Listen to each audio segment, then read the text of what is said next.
Maybe you, like me, were encouraged when Trump first ran for president and he made the promise to drain the swamp. Unfortunately, that was an issue he made little headway on, for all kinds of reasons, not the least of which is just how strongly entrenched that swamp actually is. With only a few weeks left to his term, he did sign an executive order that could have gone a long way toward cleaning the swamp, reducing the size of government and increasing government efficiency. Let's examine this in detail and hope we get another chance with it. Time, which is one of the best things to come out of the Trump administration, right at the end. You remember this executive order concerning Schedule F, the idea of reclassifying. Vivek, is that something about what you're referring to? Okay. Oh, it rhymes with exactly what I'm talking about. Yep. Yeah. Okay. So this is extremely important because, and people need to understand that we have a fourth branch of government called the administrative state that is really unelected and imagines itself to be a sort of a meta layer on top of the other three branches. And Trump had this brilliant idea with an executive order that was passed 2 weeks before the election. Where he ordered the reclassifications. A vast number of executive employees that were involved in policy making and interpretation wanted to reclassify them as Schedule F, which would enable the president actually to get rid of these employees and fire them. If he didn't like what they were doing, that order was just a brilliant achievement as far as I'm concerned. I mean, and I don't know legislatively what can happen to institutionalize that Schedule F thing, but here's how important that is. It didn't get a lot of public attention at the time, when Trump signed the executive order, but all the sort of insider sources like the Washington Post and the Hill and these various things were screaming about it. This would be fundamental. This would change everything about America. We can't do this. This is horrible. We need these unelected bureaucrats. Well, that's how they run the country, right? I mean, that's exactly right. I mean, this is where the action is. Is really. I mean, again, we're gonna talk about the tug of war and the debt ceiling, but we have two threats to America that come from an overexpansive, overspending federal government. One is actually just the loss of fiscal discipline that shrinks the size of the economy over the long run, that leaves people to suffer economically. But the other is the fact that the people who we elect to run the government aren't even the ones who are running the government.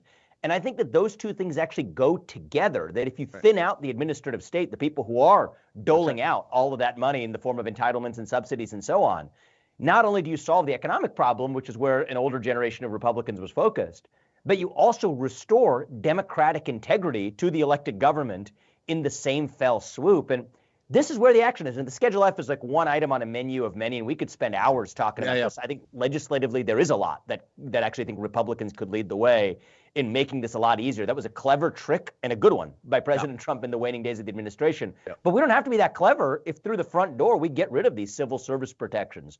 We get rid of these laws that say the president has to spend money that Congress appropriates, even if the president doesn't want to. We have to give the president the ability to shut down administrative agencies. And that's going to, believe me, the net effect of that, you're talking about the debt ceiling, the knock-on effects of saving money over the long run, these are just rules of the road that prevent us from ever getting in the position that we're in right now, bumping up at the debt ceiling every so often. But it's not even about the money. It's about actually restoring the integrity of self-government itself. And it's not that these are different issues. They go hand in glove together. And the only thing that if I have one criticism of President Trump on this front, it was that he only did it in the last 2 weeks. This is actually what draining the swamp is all about. And part of the reason Republicans are shy right now to cut entitlements or whatever is that, unfortunately, over the last 5 years, Republicans don't have the greatest track record when it comes to government spending themselves. If they did, I think they would have more of a solid footing on which to speak confidently right now about making the kind of reforms we need to cut the spending. Really critically, just to roll back slightly, on the Schedule F point, the administrative state, just so we understand where Biden stands on this, within hours of the inauguration, he repealed Trump's executive order. That's how important it is to him. The Democratic Party at this point is the sort of marionettes for the executive state, for what's sometimes called the deep state. And that's what they depend on. This is an F-bomb our country desperately needs. It has the potential to significantly change the way government in Washington, D.C. is run. Who knows who will be the next president, but hopefully, we'll get a brighter bulb who reverses the executive order that Biden reversed, and will insist on accountability at every level of service the government provides. Bring the value of this reclassification of federal employees to the attention of your elected officials. Make it an issue in the upcoming campaign. Force the restoration of accountability and efficiency and service to the public service sector.